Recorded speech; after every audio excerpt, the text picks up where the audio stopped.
Assalamualaikum warahmatullahi wabarakatuh. Selamat pagi untuk anak-anakku semuanya. Selamat bertemu lagi pada pelajaran PKN. Untuk pertemuan kali ini kita akan masuk pada pertemuan yang ke-1, yaitu atau bab yang ketiga, yaitu tentang kedaulatan Negara Kesatuan Republik Indonesia. Sekali lagi, untuk anak-anakku semuanya, kita nanti akan mempelajari bab yang ketiga tentang kedaulatan Negara Kesatuan Republik Indonesia. Anak-anakku semuanya, dengan harapan mudah-mudahan masih dalam keadaan sehat semuanya, dan nanti kita akan mempelajari tentang kedaulatan. Anak-anakku semuanya, sebelumnya mari kita menuju ke berikutnya, yaitu tentang tujuan dari pembelajaran tentang kedaulatan Negara Kesatuan Republik Indonesia, yaitu bahwa setelah kita nanti mempelajari bab ini, paling tidak kita nanti akan mengenal serta memahami ketentuan tentang bentuk dan kedaulatan negara sesuai dengan Undang-Undang Dasar Negara Kesatuan Republik Indonesia tahun 1945. Kemudian yang kedua akan menumbuhkan rasa ingin tahu terhadap ketentuan perihal bentuk dan kedaulatan negara sesuai Undang-Undang Dasar Negara Kesatuan Republik Indonesia. Yang berikutnya kita akan memahami berbagai prinsip kedaulatan sesuai Undang-Undang Dasar 45. Yang berikutnya lagi memahami dinamika perwujudan kedaulatan negara Kesatuan Republik Indonesia. Itu nanti setelah kita mempelajari diharapkan tadi yang sudah saya sebutkan. Anak-anakku semuanya, ada beberapa hal yang akan kita pelajari pada materi tentang kedaulatan, yaitu diantaranya ada arti dari kedaulatan dan juga pengertiannya. Yang berikutnya yang kita pelajari lagi adalah sifat kedaulatan dan juga bentuk kedaulatan serta teori kedaulatan. Itu ada 4 nanti yang akan kita pelajari untuk bab tentang kedaulatan. Anak-anakku semuanya, mari kita ke yang nomor 1, yaitu arti dari kedaulatan. Anak-anakku semuanya, kedaulatan berasal dari kata daulah yang artinya adalah kekuasaan tertinggi. Kedaulatan adalah kekuasaan tertinggi dalam suatu negara.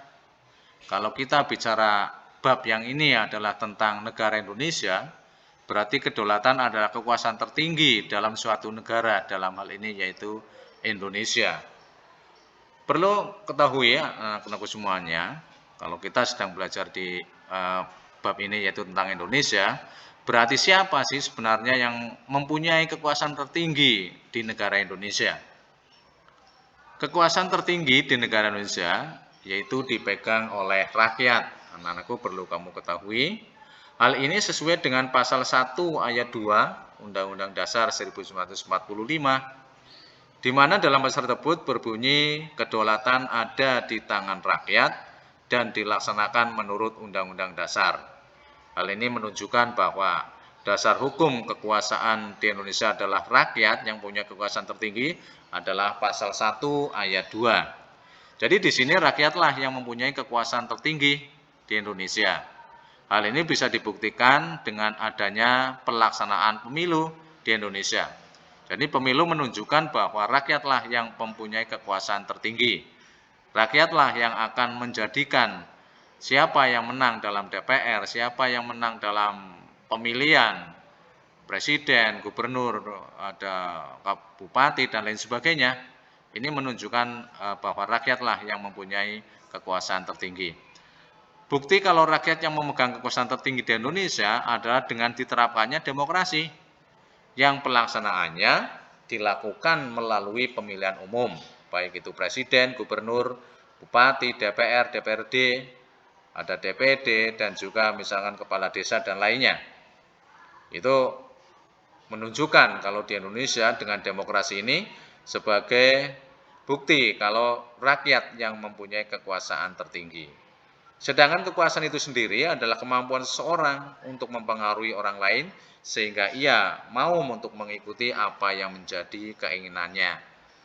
Itu tadi anak-anakku semuanya yang kita pelajari, yang nomor 1 yaitu tentang arti dari kedaulatan. Sehingga kalian paling tidak bisa sedikit memahami bahwa di Indonesia yang mempunyai kekuasaan tertinggi adalah rakyat, dengan dibuktikan pada pasal 1 ayat 2, dan contoh untuk rakyat yang berkuasa adalah tadi dengan adanya pemilihan umum. Baik anak-anakku semuanya,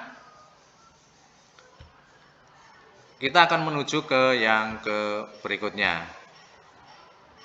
Menurut Jean Bodin, seorang ahli tata negara dari Prancis tahun 1500-an, bahwa kedaulatan mempunyai 4 sifat pokok.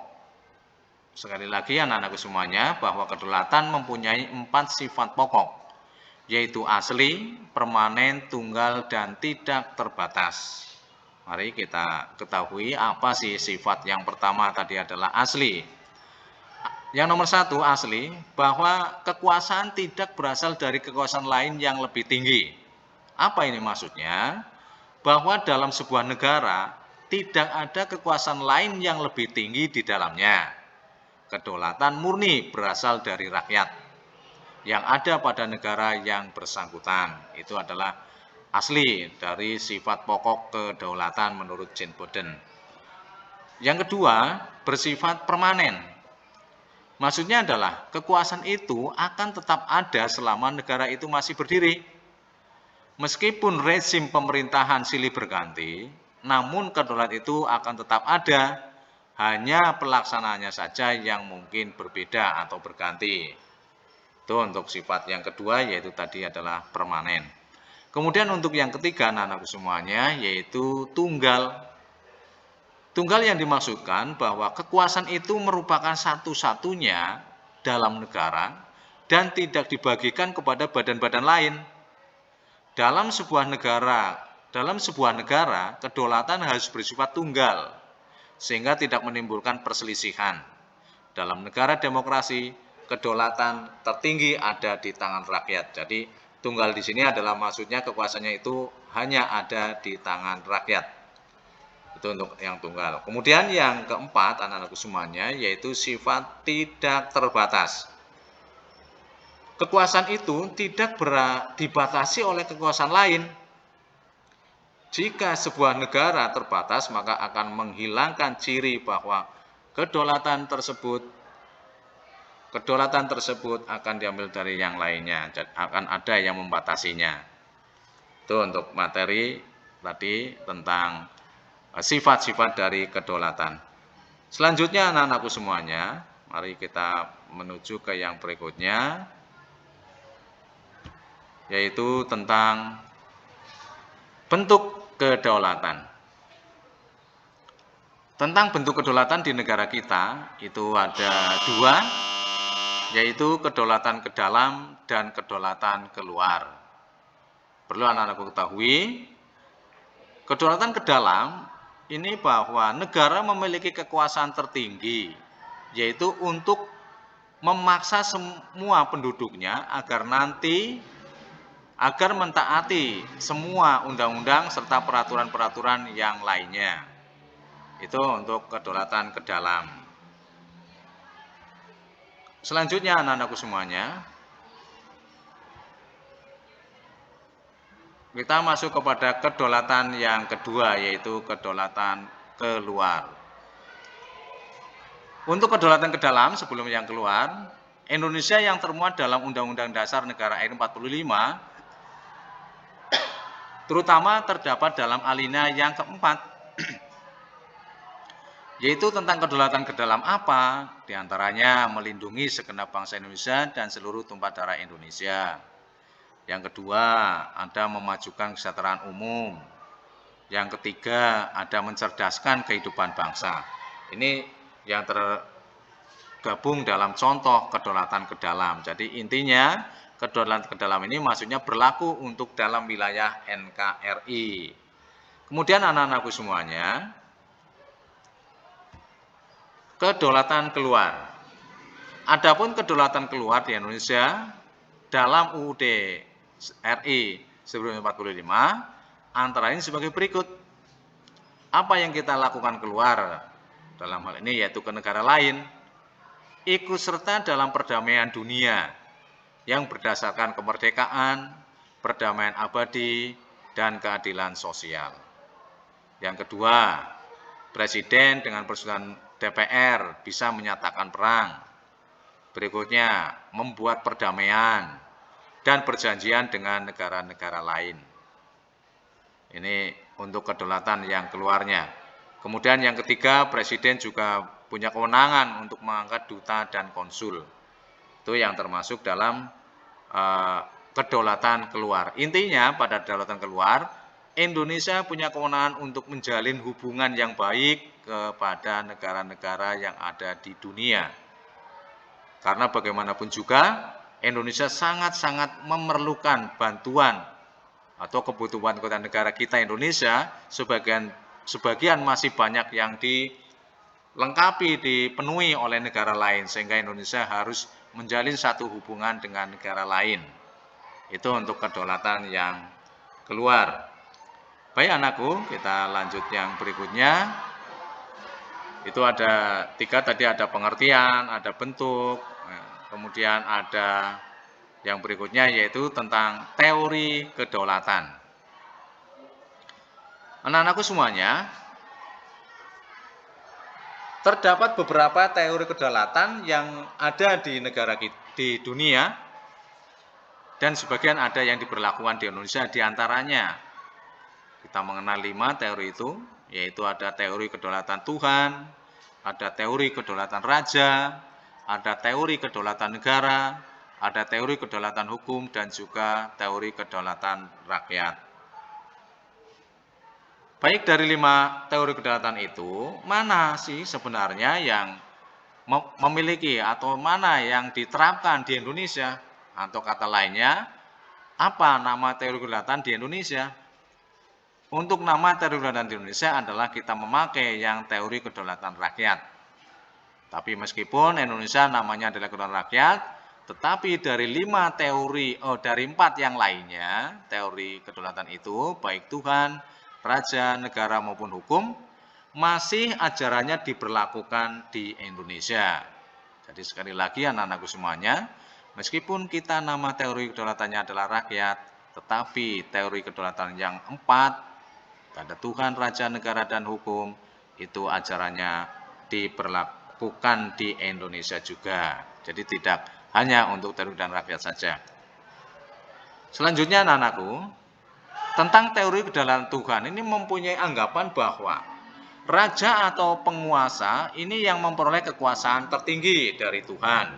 Ini satu teori kedaulatan Tuhan menganggap seperti itu, bahwa raja atau penguasa inilah yang mempunyai kekuasaan tertinggi dari Tuhan. Seolah-olah raja inilah yang sebagai penjelma dari Tuhan itu sendiri. Ini untuk teori kedaulatan Tuhan. Kemudian yang berikutnya, teori kedaulatan raja.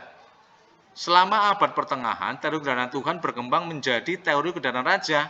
Ya memang, ini ada kesinambungan dari teori kedaulatan raja, dari kedaulatan Tuhan menjadi kedaulatan raja. Karena raja di sini dianggap sebagai penjelmaan dari kehendak Tuhan. Kedaulatan terletak di tangan raja sebagai penjelmaan dari kehendak Tuhan. Itu untuk teori kedaulatan raja, seperti itu, yang punya kekuasaan tertinggi adalah raja. Baik anak-anakku semuanya, selanjutnya teori kedaulatan negara. Dalam teori ini, kekuasaan pemerintah ini bersumber dari kedaulatan negara. Negara dianggap sebagai sumber kedaulatan yang memiliki kekuasaan tidak terbatas.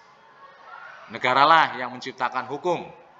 Ini juga sebagian diterapkan di Indonesia kaitannya dengan teori kedaulatan negara. Kemudian yang berikutnya, anak-anakku semuanya, yaitu teori kedaulatan hukum. Berdasarkan teori kedaulatan hukum, kekuasaan hukum merupakan kekuasaan tertinggi di dalam negara. Kekuasaan pemerintah berasal dari hukum yang berlaku. Itu bunyi dari kedaulatan hukum, anak-anakku semuanya. Sedangkan yang terakhir adalah teori kedaulatan rakyat atau yang kelima. Ini tadi yang sudah saya sampaikan, untuk teori kedaulatan rakyat inilah yang dipakai atau diterapkan di Indonesia. Sedikit kaitannya dengan teori kedaulatan rakyat. Berdasarkan teori ini, rakyat sebagai pemegang kekuasaan tertinggi memberikan sebagian hak-haknya kepada penguasa untuk kepentingan bersama. Hal ini bisa kita lihat dalam pemilihan umum, yaitu dalam pemilihan baik itu gambar-gambar partai, baik itu pemilihan presiden, ada gubernur, ada juga bupati, sampai yang kepala desa. Ini semuanya rakyat di situ yang memegang peranan penting, karena rakyatlah yang akan menentukan kedaulatannya. Itu untuk teori kedaulatan rakyat. Demikian tadi anak-anakku semuanya, pembelajaran pada hari ini, yaitu tadi dari pengertian kedaulatan, dari bentuk kedaulatan, dan juga dari teori-teori kedaulatan. Sedikit mungkin bisa membantu atau menambahkan ilmu pada kalian semuanya. Tapi tetap Pak Guru berpesan pada kalian, meskipun sudah mempelajari pembelajaran ini, tapi mohon untuk bisa menambahkan referensi dari buku-buku yang lainnya. Kiranya itu yang bisa Pak Guru sampaikan, kurang lebihnya mohon maaf, dan kita berjumpa lagi pada pertemuan berikutnya atau pertemuan yang kedua minggu depan. Sekian dan terima kasih. Assalamualaikum warahmatullahi wabarakatuh.